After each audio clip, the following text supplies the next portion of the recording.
so the greatest hack I guess you can give people conceptually is that varied movement experiences offer one of the greatest and fastest ways to learning skills more quickly.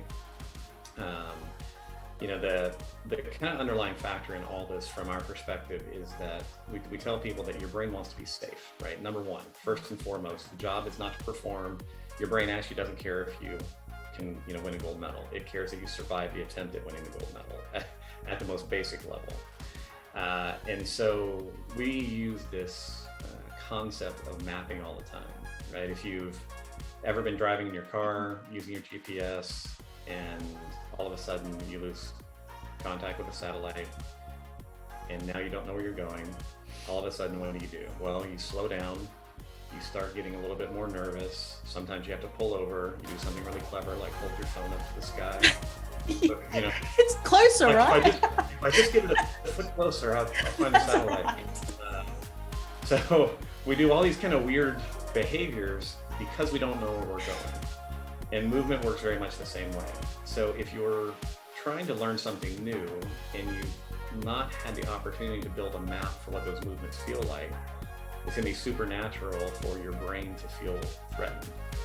So the end goal of that then is, from our perspective, is that one of the jobs of good movement coaching is to give people varied experiences, as many as they can comfortably take on in most sessions. And this applies not just to learning sports, but just to moving through the world safely, right? And I say all that and people go, well, how do you give someone a varied moving experience? That sounds weird. It's actually not very hard, but it still blows my mind. I've gone probably 5,000 different gyms now in my life.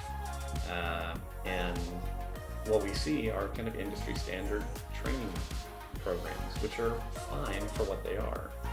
But, does it cost you anything to, while someone's doing some relatively comfortably loaded squats or body weight squats, to have them turn their head left, turn their head right, look up at the ceiling, tilt their head right, tilt their head left?